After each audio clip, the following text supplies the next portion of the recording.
स्वागत है आप सभी लोगों का मेरे चैनल साइंस टू टेक्नोलॉजी में। मैं अनुपम विपुल आप सभी लोगों का स्वागत करता हूं आज के शो फ्यूचर फ्राइडे में।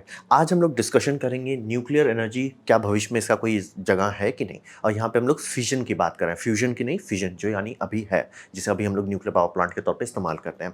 तो बात है कि सपना क्या दिखाया गया, तो सपना ये दिखाया गया था कि ये एक सस्टेनेबल सोर्स ऑफ एनर्जी है। सस्टेनेबल का ये मतलब होता है कि ये खत्म जरूर होगा, लेकिन इतना समय लगेगा खत्म होने में कि आपको टेंशन नहीं लेना है। ऐसा नहीं है कि मतलब हमारे पृथ्वी में यूरेनियम बनते रहता है, वो डिके ही करता रहता है, लेकिन इतना है कि खपत का रेट बढ़ाते भी जाइए तो भी बहुत टाइम लगेगा। ये मतलब ऐसा बात होगा कि समुद्र को पी पी के आप खत्म करना चाहते हो, सर बहुत टाइम लगेगा। तो सस्टेनेबल है, मतलब कि लंबे समय तक कुछ सोचना नहीं है। और इसमें कोई एयर पॉल्यूशन नहीं होगा, जो कि कोल पावर प्लांट्स का सबसे बड़ा साइड इफेक्ट होता है। और रिवर ब्लॉकिंग नहीं हुआ, यानी कि अगर आप बोलोगे हाइड्रो भी यही करता है, लेकिन बात है कि हाइड्रो रिवर ब्लॉक कर देता है, और उसका जो इकोलॉजिकल डिजास्टर होता है उसके बारे में तो बात ही नहीं करना है। जो मैनमेड डिजास्टर होता है, अगर कभी डैम फेल हो जाए या क्रैक हो जाए, उस सब के बारे में तो डिस्कशन ही नहीं करना है। तो तबाही बहुत बचाता है। तो हिसाब ये है कि आपको हम एनर्जी दे रहे हैं, उसमें ना आपको एयर पोल्यूशन मिल रहा है, ना रिवर ब्लॉकिंग हो रहा है, और बम बम मात्रा में एनर्जी मिल रहा है। और इसको कोई भी वेदर से लेना देना नहीं, ये बहुत इंपॉर्टेंट बात है। वेदर से इसका कोई नहीं, क्योंकि टेक्निकली आप कह सकते हो कहीं कहीं सही जगह पे अगर आप विंड फार्म लगाते हो तो 24x7 पावर मिलता है, लेकिन वो वेदर पे रहता है कि किस महीना में वो बहुत प्यार देगा, किसी महीना में कुछ नहीं देगा। तो ये समझने वाली बात होती है कि आप पावर ऐसा चाहते हो 24x7, मतलब मेरे को बिजली चाहिए तो मतलब बिजली है, मुझे लोड नहीं लेना है, वो मिलता है। दूसरा, इसका कैपेसिटी इतना ज़्यादा है कि सिंगल हैंडेडली 100% दे सकता है। जैसे कि मैं बार बार कहता हूँ रिन्यूएबल्स के बारे में, तो कभी नहीं बोलता कि सोलर ही सब चीज़ कर सकता है। सोलर चाहिए, विंड चाहिए, जियोथर्मल चाहिए, टाइडल चाहिए, वेव चाहिए, बायोगैस चाहिए, बायोमास चाहिए, बहुत सारी चीज़ जोड़ी तब जाके सारा 100% हो। ये अकेले हम संभाल लेंगे भाई, हमें संभाल लेंगे, हमें कोई जरूरत। तो ये सपना न्यूक्लियर एनर्जी के बारे में दिखाया गया। तो समझते समस्या क्या है, तो समस्या ये है कि ये बहुत ज़्यादा कॉम्प्लेक्स होता है। मतलब आम पब्लिक क्या, मतलब जो स्कूल में पढ़ा भी रहे हैं वो भी नहीं समझ पाएगा। मतलब ये genuinely one of the most complex field of science है। मतलब बहुत ज़्यादा कॉम्प्लेक्स है। कितना कॉम्प्लेक्स है, आप ये समझिए कि पीरियोडिक टेबल आम लोगों को पूरा नहीं पता होता, ये आपका पीरियोडिक टेबल हो गया। आप इससे अगर लेकिन न्यूक्लियर फिजिक्स में नहीं घुस सकते। न्यूक्लियर फिजिक्स में अगर आपको घुसना है तो आपको ये टेबल आना चाहिए, और ये टेबल का नाम है टेबल ऑफ न्यूक्लियाइड्स। ये बच्चों वाला लगने लगेगा इसके सामने, ये सारे एलिमेंट्स हैं, क्योंकि इसी को देख के आप पढ़ सकते हैं कि जैसे चेरनोबिल अगर आप टीवी शो देखें तो उसमें बोला था ना कि ज़ीनॉन आ गया। वो ज़ीनॉन यहाँ नहीं है, वो ज़ीनॉन यहाँ पे दिखाएगा कि अल्फा डीके हो रहा है कि बीटा डीके हो रहा है, कि कैसे हो रहा है, कितना टाइम तक रह रहा है, कितना लाइफ है उसका। तो वो सारा आपको आना चाहिए, तभी आप गेस कर पाओगे अच्छा न्यूक्लियर रिएक्टर के अंदर ये हो रहा है।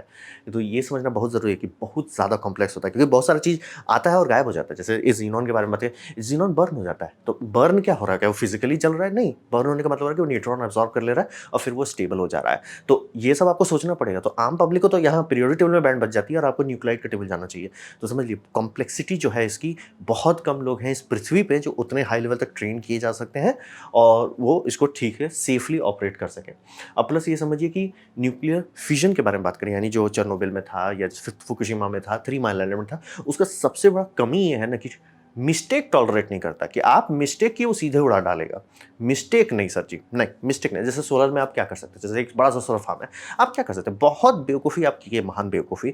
तो वो सोलर पैनल उड़ाएंगे या तो वही इन्वर्टर स्ट्रिंग का उड़ा देंगे। और जनरली बहुत बड़े फार्म के बारे में बात करें तो उसमें इतने सारे स्ट्रिंग रहते हैं कि एक के उड़ने से पतो नहीं चलेगा, ऑटोमेटिक सिर्फ ट्रिगर हो जाएगा कि अरे भैया ये स्ट्रिंग डाउन हो गया, जाके रिपेयर करो। मतलब कुछ नहीं होगा। और डैम में भी है कि जनरली कुछ करेंगे तो डैम खतरे वाले स्टेट में आ सकता है, लेकिन तुरंत कोलैप्स नहीं कर जाए। न्यूक्लियर ना गलती कैसे कर दिया सर, गलती करने का है नहीं। जैसे कि चेरनोबिल में था ना कि जैसे एजेड बटन दबाए उसी से बूम हो गया। ये समझना बहुत जरूरी है कि वो गलती कोई भी नहीं कर, फुकुशिमा में भी यही था, गलती नहीं करने अलाउड है। और हिसाब ये समझिए रिएक्टर में कोई ऑफ बटन नहीं होता है। ये कॉमन मिसकंसेप्शन है कि अगर आप कंट्रोल लोड डाल देते तो रिएक्टर बंद हो जाता है। हाँ भी और नहीं भी, ये बात जरूर सही है कि कंट्रोल लोड सारा अगर आप डाल देते, जो स्क्रैम कहा जाता है, स्क्रैम कर देते तो रिएक्टर का आउटपुट घट जाता है, जीरो नहीं होता है। रिएक्टर में कोई भी ऑफ स्टेट नहीं होता है। आप जैसे ही स्क्रैम कर दिया सारा रिएक्टर को तुरंत कूल करते रहना होता है, क्योंकि कूलिंग अगर नहीं करेंगे वो खुद ब खुद मेल्ट डाउन कर देगा। ऐसा क्यों? क्योंकि रिएक्टर जैसे मान लीजिए चल रहा है तो आराम से 3-4 गीगावाट तक का हीट दे रहा होगा। ये मैं छोटे रिएक्टर की बात कर रहा हूँ। 3-4 मतलब फिर उसका कुछ परसेंटेज आप 20% से 30% आप कन्वर्ट कर पाओगे इलेक्ट्रिसिटी में।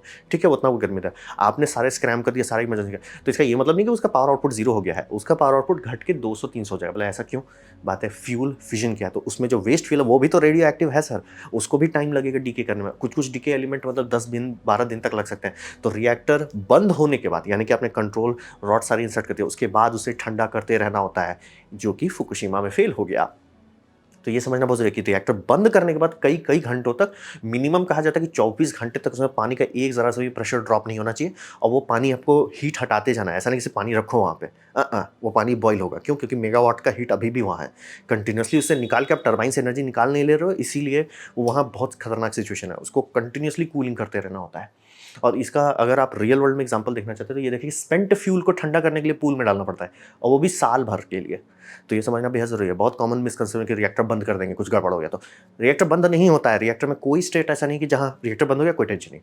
वो बस ये होगा कि बहुत ज़्यादा पावर आउटपुट से बहुत कम आउटपुट देगा और पूरा बंद होने के लिए कि जहाँ पे अब आप उससे पानी निकाल दे, रिएक्टर खतरनाक नहीं है, वो कुछ दिन से कुछ साल तक खा सकता है, डिपेंडिंग किस तरह का फ्यूल इस्तेमाल किया जा रहा है, कितना इनरिचमेंट था, कितना हद तक मेन फ्यूल हो चुका है, कितना रेडियो आइसोटोपिक डिके हो रहा है। ऑब्वियसली न्यूक्लियाइड टेबल आपको पूरा आना चाहिए, तब जाके ये समझना बहुत ज़रूरी है। इसीलिए न्यूक्लियर रिएक्टर फेल होने के बाद बूम हो जाता है। यानी कि जैसे स्क्रैम कर दिया, चाहे वो फुकुशिमा हो चेर्नोबिल हो, चेर्नोबिल में तो वही बूम कर दिया, लेकिन फुकुशिमा में क्या हुआ, रिएक्टर बंद कर दिया, कूलिंग वाटर खत्म, कूलिंग वाटर खत्म। तो रिएक्टर बोला भाई ये तो गलत बात है, हमको ऑफ कर दिया तो इसका क्या मतलब, हम ऑफ थोड़ी हो जाएंगे, ऐसे ऐसे नहीं चलता है सर।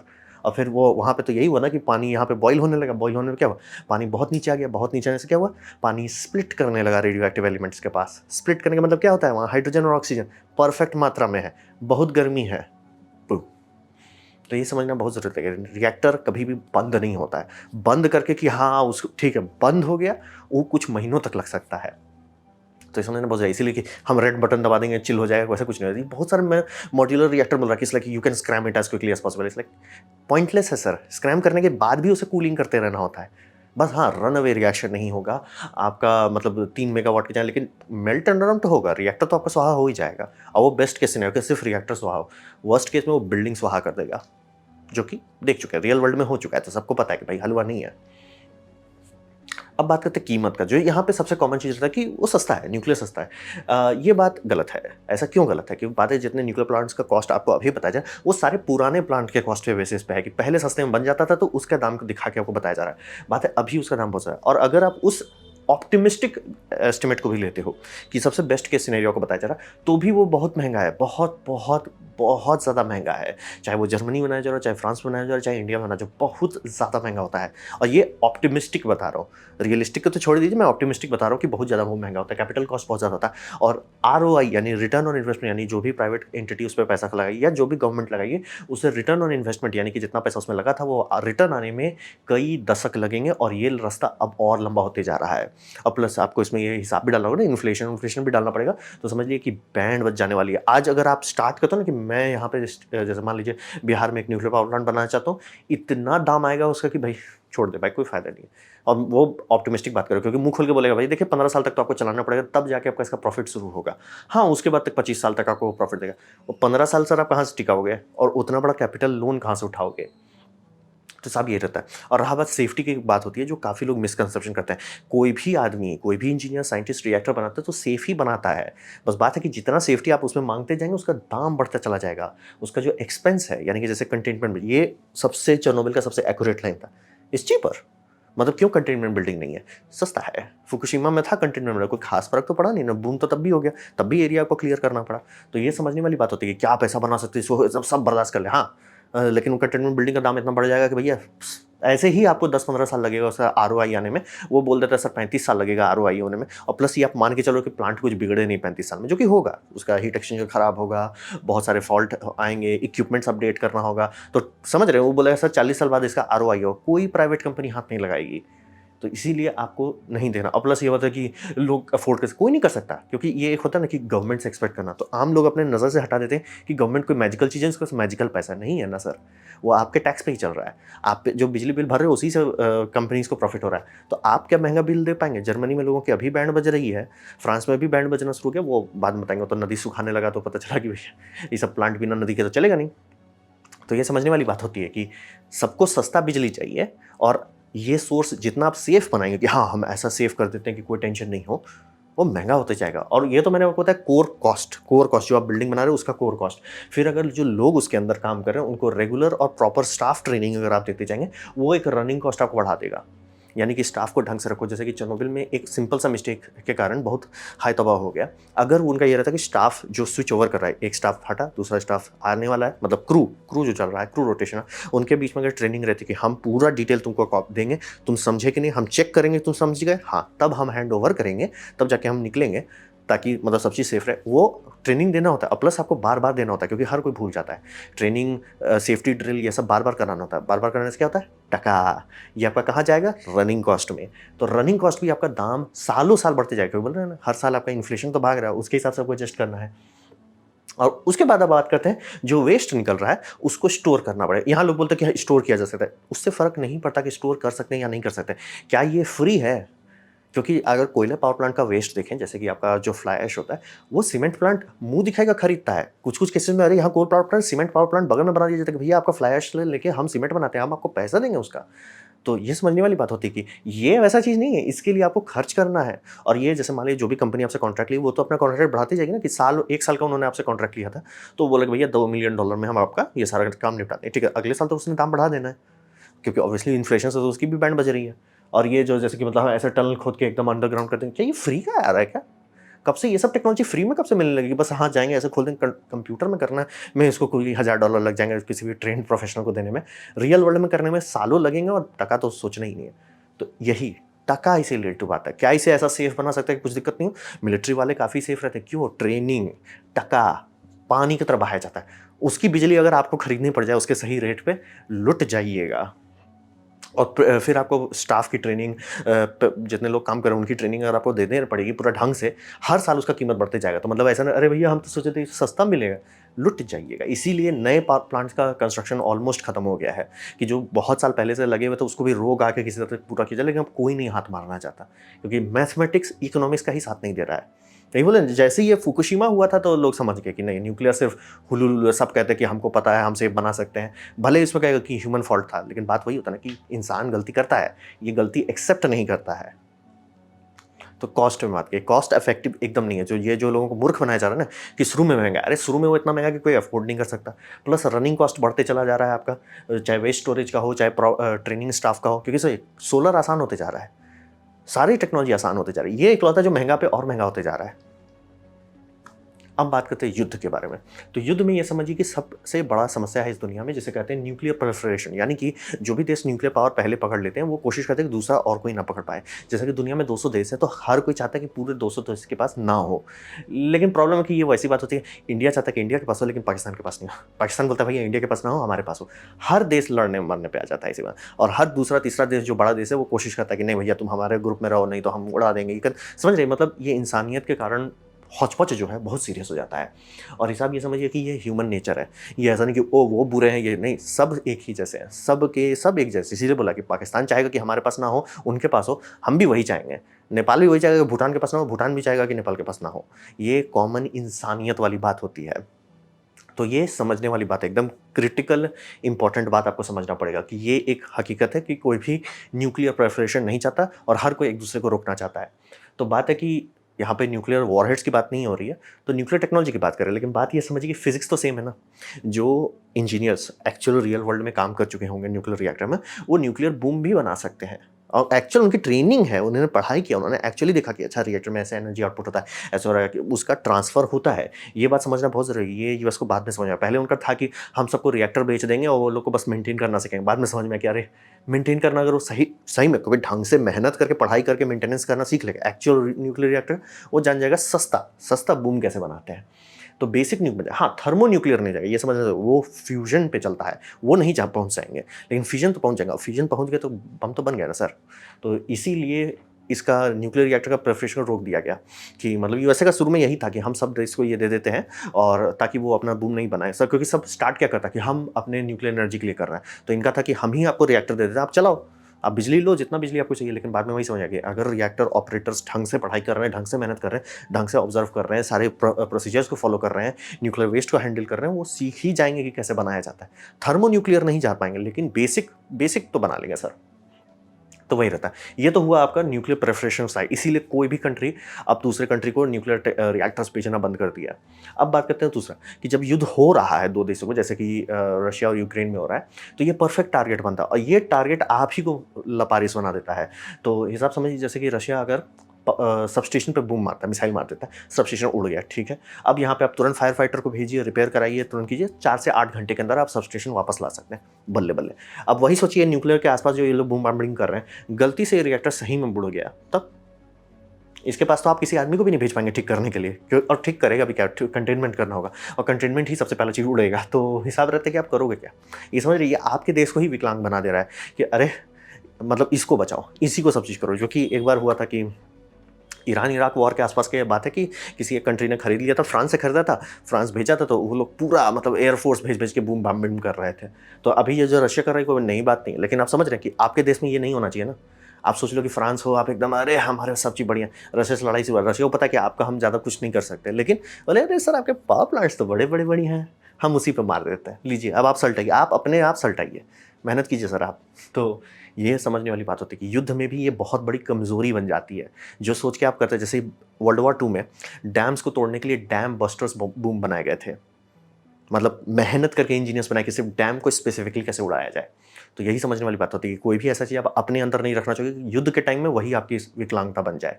तो न्यूक्लियर बहुत खतरनाक है उस मामले में, ये रियल है, हो रहा है, लोगों को पता चाहिए। इसलिए बोला सबस्टेशन उड़ा, तुरंत जाकर रिपेयर किया, ये उड़ गया, भगवान बचाए आपको। तो बात करते हैं कि काफ़ी लोगों का ऊट पटांग, मैंने काफ़ी सारे न्यूक्लियर के कमेंट देखे हैं, वीडियो देखे हैं, उसमें सब लोग कहते हैं oh only if human, only if. इसलिए बात है कि इंसान तो हम भी है ना, मतलब एक हर किसी को होता है कि अरे वो लोग जैसे चेरनोबिल वाला हुआ था कि बस वो डेटा ट्रांसफर करते सर रिएक्टर स्लम स्टेट में धीरे धीरे उठाइए उसे, धीरे धीरे हौले हौले, और सारा कंट्रोल लोड एक साथ मत उठा दिया, रन अवे हो जाएगा, धीरे धीरे कर आराम से प्रॉब्लम सॉल्व हो जाएगा, कोई टेंशन नहीं, ना आप जानते ना हम जानते, सब चिल, बल्ले बल्ले। फुकुशिमा में सर न्यूक्लियर रिएक्टर जो है ना, उसको कूलिंग चाहिए बंद होने के बाद भी सर, समझिए ना, उसमें बैकअप जनरेटर पर हमेशा अच्छा हालत में होना चाहिए सर। सारा जनरेटर को एक जगह मत रखिए जहाँ पे फ्लडिंग हो सकती है, कुछ जनरेटर ऊपर रख दीजिए, कुछ जनरेटर नीचे, कुछ जनरेटर मिड में रख दिया, नहीं सर हम सारा नहीं, क्यों, सस्ता है, ला भैया डूब गए तो बूम। तो ये समझने वाली बात ज़रूरी है कि बिच करना कि वो इंसान अगर only if you are better, कि हम लोग थोड़ा मैनेज करते हैं, थोड़ा सा न्यूक्लियर प्रेफरेशन को एक्सेप्ट कर लेते हैं, या नहीं करेंगे ना भाई। ना आप बोल रहे हो ना कि मैं इंडियन होकर चाहूँगा कि पाकिस्तान के पास ना हो, पाकिस्तान बोलेगा कि इंडिया के पास ना हो, ये तो हर इंसान ऐसा कर रहा है, हर इंसान हर दूसरे देश के साथ ऐसा करेगा ना।